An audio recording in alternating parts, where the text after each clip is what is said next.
13 বার বিদেশ ভ্রমণ করেছেন।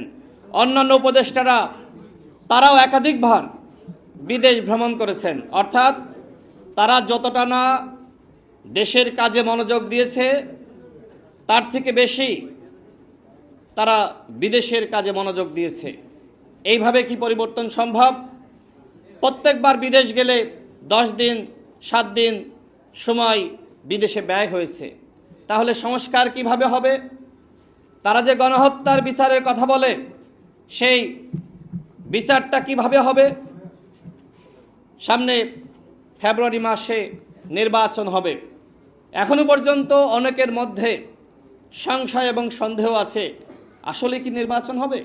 যদিও রাজনীতিবিদরা তারা জনগণকে বোঝাচ্ছে নির্বাচন ফেব্রুয়ারি মাসেই হবে, কিন্তু আমরা যারা মাঠ পর্যায়ে জনগণের সাথে উঠা বসা করি, মানুষের কাছে যাই, তারা আমাদের কাছে প্রশ্ন করে, ভাই নির্বাচন কি ফেব্রুয়ারি মাসে হবে?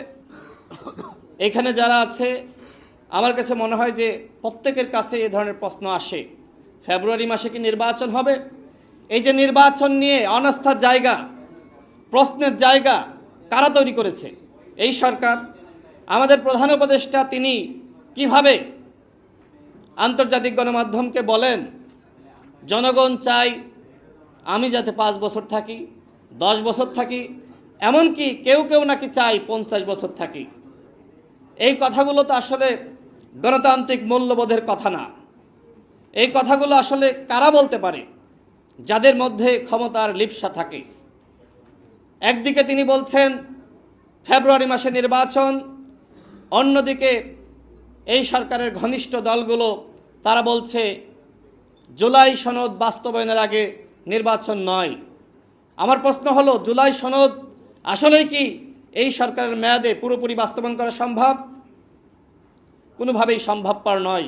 সুতরাং শুধুমাত্র আবেগ তাড়িত হয়ে কথা বললে হবে না।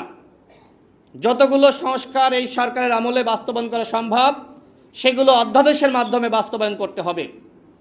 আর যেগুলো বাস্তবায়ন করা সম্ভবপর নয়, আগামীতে যেই সরকারে আসুক না কেন তার উপর দায়িত্ব থাকবে।